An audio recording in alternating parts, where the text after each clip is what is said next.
So at a very high level, regulation seeks to define the types of activities that are subject to regulation, who can participate and carry on such activities, what and who can market, who you can market to, as well as the content of marketing material, and what information needs to be disclosed in terms of the services provided, the products on offer, charges and risks that apply, as well as disclosures to the regulator to enable the regulator to properly supervise the sector. It also contains rules on how those who are subject to regulation should behave, and with a particular focus on conduct rules, and also what rights users of the services have when things go wrong. So in order to understand what, if any, impact UK regulation has on your business or your activities, and that includes platform operators, crowdfunding firms, as well as lenders, investors, and companies looking for funding, you need to consider the following questions. Do my activities relate to a specified investment? And broadly speaking, that would include credit, loans, equity shares, debt securities, or collective investment schemes. Are my activities treated as specified activities? So that would include lending, advising, operating a collective investment scheme, or operating a crowdfunding platform. Even if I am carrying on such activities, am I doing it by way of business, which broadly means, am I doing it as a business? Am I conducting such activities in the UK? Broadly, this will be the case if you are based here, but it may also catch you if the lenders, investors, or borrowers are based here. Will I benefit from an exemption?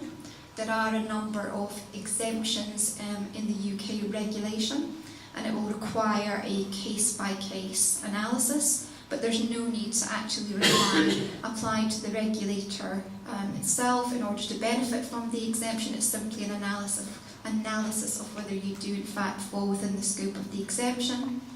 If no exemption is available to you, how do you become authorised? What rules apply to me as an authorised firm? Finally, even if you're not actually conducting a regulated activity in the UK by way of business, am I marketing a type of financial promotion that may be subject to certain restrictions? And what rules will apply to me if I am marketing within the regime? Next. So this slide sort of sets out the different types of crowdfunding that is subject to regulation in the UK.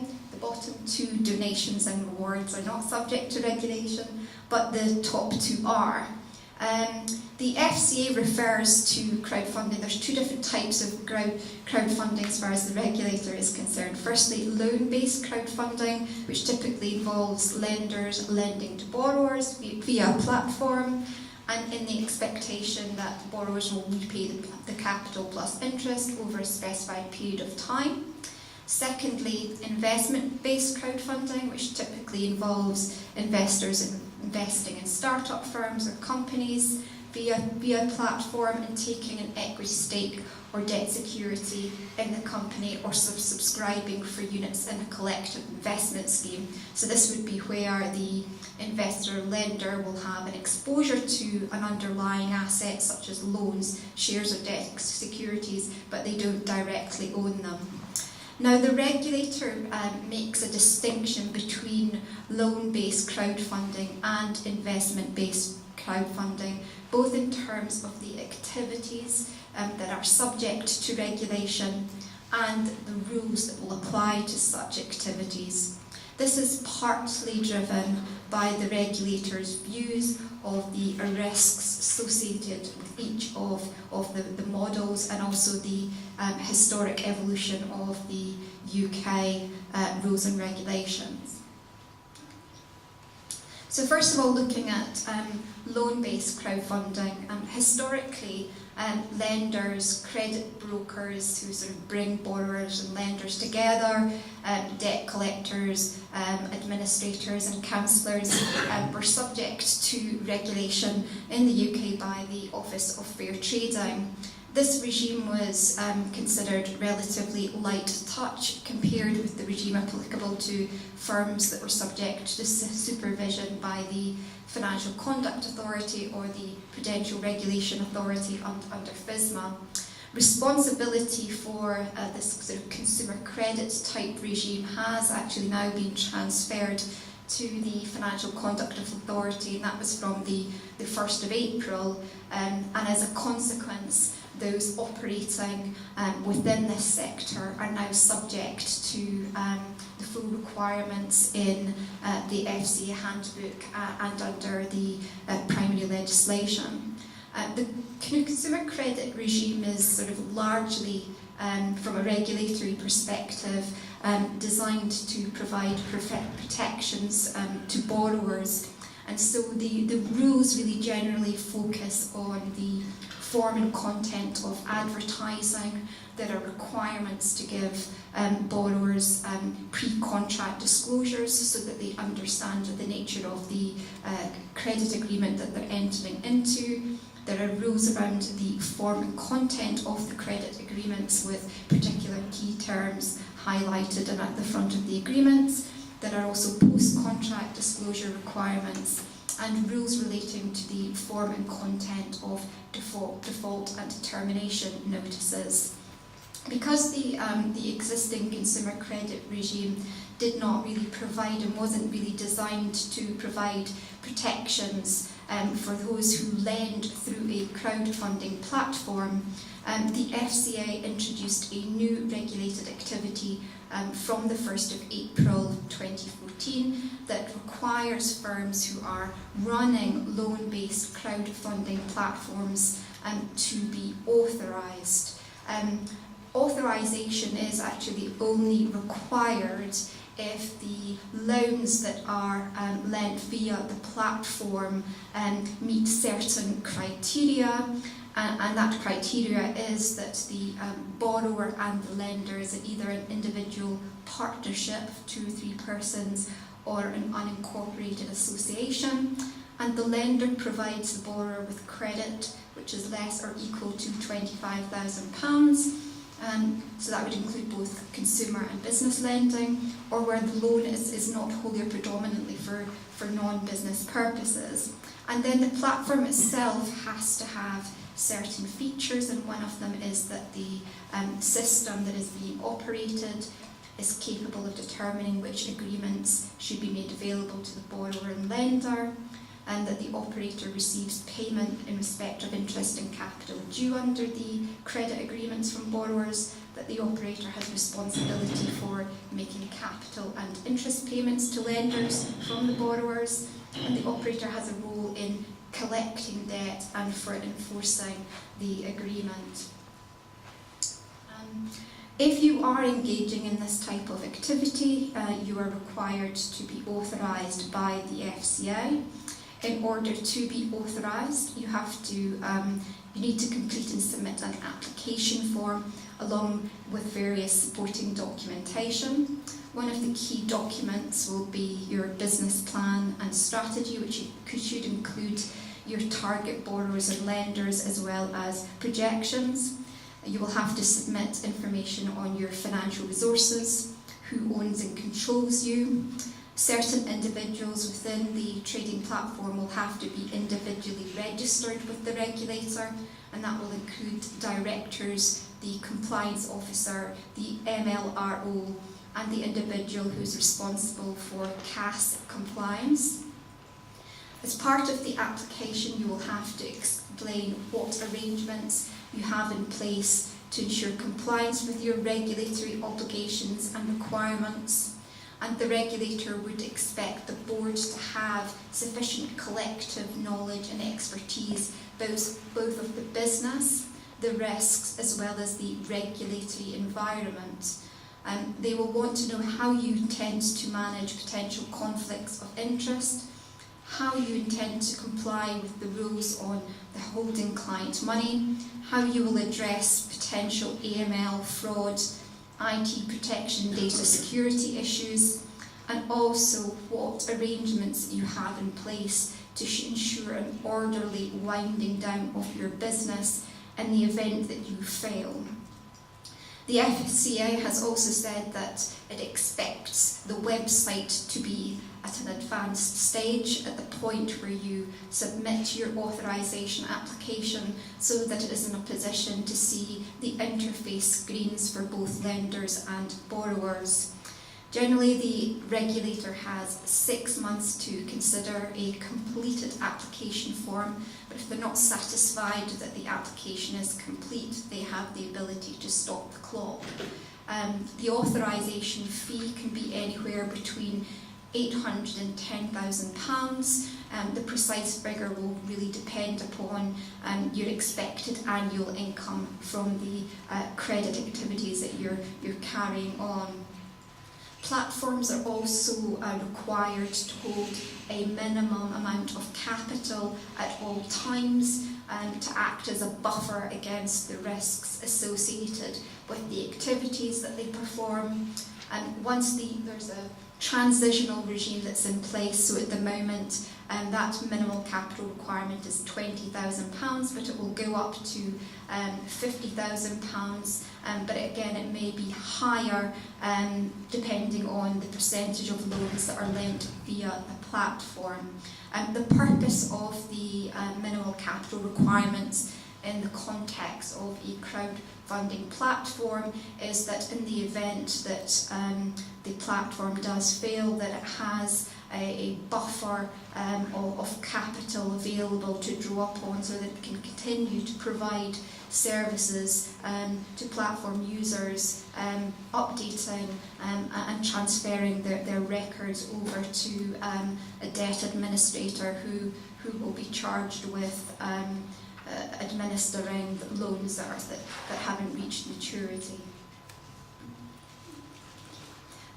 Once authorised, the operator of the platform will be subject to a number of detailed rules and requirements that are set out in the FCA handbook, and they cover such matters as governing arrangements, ongoing financial resources requirements, the types of systems and controls that you need to have in place to ensure the proper running and management of your business. There are various conduct of business rules that will apply to you in the way that you treat those who are lending through your platform. And also there's some reporting requirements that will apply, so you'll have to report certain information on a periodic basis to the regulator. Now, on that slide I have listed a number of the more prescriptive rules. I'll just sort of focus maybe on one or two. First of all, you'll have to have procedures and arrangements in place for client onboarding. That will include conducting KYC checks and categorising the lender as either retail professional or an eligible counterparty. Platforms will be required to enter into a basic written agreement with retail investors, which should set out details of the services that the platform will provide, contact details, information on any performance reports that will be sent to the lenders, how client money will be properly safeguarded by the platform, the costs and charges associated with providing the platform service. In addition, platforms are required to make a number of disclosures to those who are going to be lending through the platform, and it includes the key risks associated with lending through the platform, the extent to which the operator has undertaken due diligence on the borrowers, an indication of whether the lender should actually conduct further due diligence themselves. If risk grading or ratings are used by the operator for certain loan types, then the operator must clearly explain what these mean and how borrowers' creditworthiness has been assessed. If loans offered via the platform are secured, it should be clearly stated how the loan is secured, how the underlying asset has been valued, and how this asset will be treated in the event the platform fails. If rate of return is disclosed to lenders, then this must include and factor in any charges, taxes and expected default rates. Operators must also explain to lenders what will happen in the event of default and what process will be followed, where responsibility lies for non-payment of loans, and when and if debt collection agencies will be used to collect debt. There are also periodic reports on client money holdings and transactions undertaken via the platform that the operator has to provide to lenders. There are detailed rules on holding client money and also in relation to any communications that the operator makes to potential lenders. As a basic principle, all communications must be fair, clear and not misleading. The regulator has indicated what it doesn't like, and that includes banner headlines on the rate of return where there's no explanation of charges and default rates, comparisons with deposit or capital protected products. They really want communications or marketing material to compare like with like, and the regulator has repeatedly reminded the sector that it has the power to ban marketing material, so the regulator, they don't like the content of the marketing, can ask you to take it down.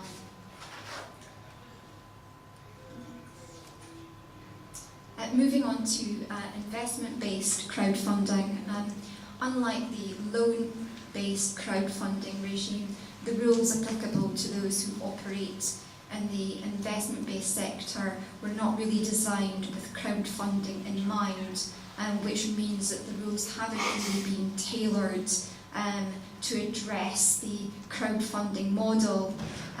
The reason that this is the case is because firms operating in this space activities relate to such things as shares, debt securities and units in collective investment schemes, which have historically been subject to regulation. The types of activities that firms are conducting in this particular space that are subject to regulation include advising on the acquisition of shares, debt securities or units in collective investment schemes, running platforms, as well as operating collective investment schemes, safeguarding and administering assets that belong to clients, and where the platform permits the equity shares to be traded on the platform, there is a risk that the platform could be treated as a multilateral trading facility again, which requires authorisation. So if you are carrying on any of these activities, you'd have to apply again to the FCA for authorisation. The authorisation process is very similar to that for loan-based crowdfunding. There's standard application forms and supporting documentation that you have to submit along with the relevant fee. And again, the regulator has 6 months to consider the application and whether to approve you. Much like the loan-based crowdfunding, once you're authorised, you're subject to various rules as set out in the handbook. And whilst the types of rules that are applicable are broadly similar in terms of the topics that are covered, the rules that are applicable to the investment-based sector are more prescriptive and onerous.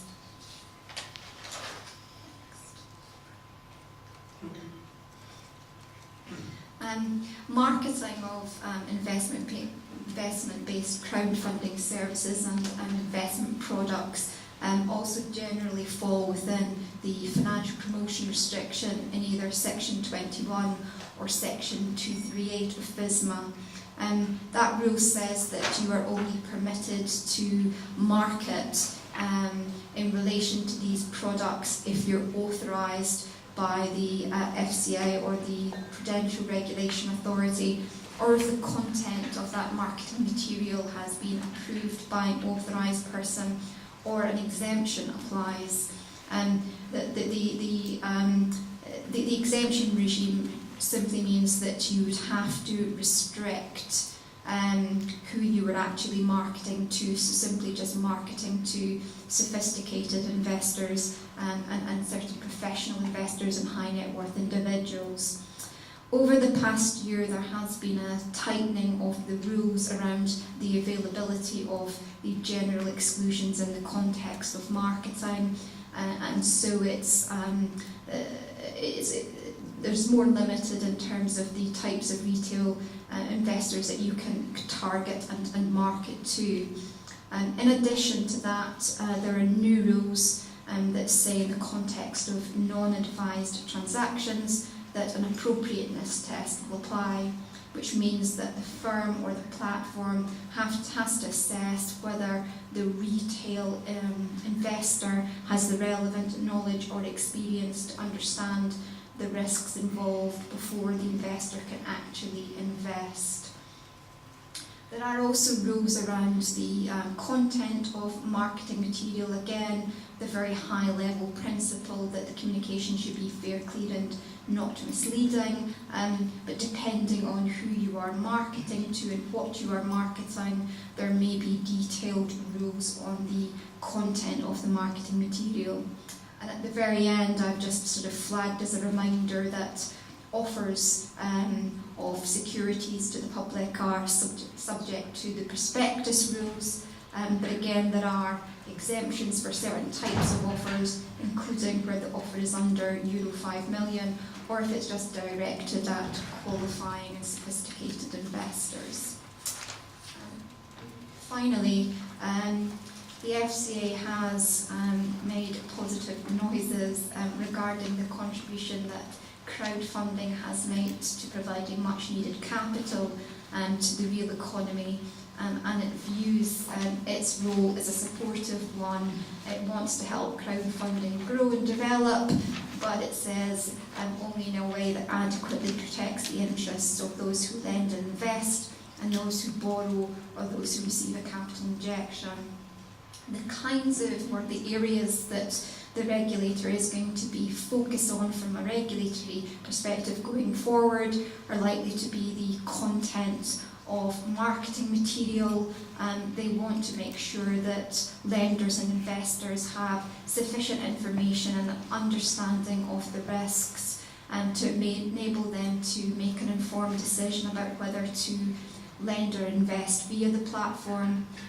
The FCA has said that following a review of the market, there was little evidence that suggests that crowdfunding was being marketed to the wrong types of people, but they will continue to review this. There will be some focus on the adequacy of due diligence undertaken by platforms. The FCA says that obviously proper due diligence will minimise the risk of credit and or investment risks being mispriced. And so we'll continue to look at whether operators are actually getting that right. The regulator has also expressed concern about the risks of platforms being used for fraudulent purposes, either the money not used for the stated purpose, or the platform being used to advance financial crime. But following recent visits to certain platform operators, the regulator said that operators have worked very hard to improve the quality of the due diligence in their systems to minimise the risks of fraud. And the threat of cyber terrorism and the leaking of personal data is a theme that the regulator has talked a lot about, and also in the context of crowdfunding. So again, that will be another area that the regulator will be focusing on and reviewing. They have indicated that they will conduct a general review of the crowdfunding market in 2016 for the purposes of establishing whether the existing regulatory framework is fit for purpose.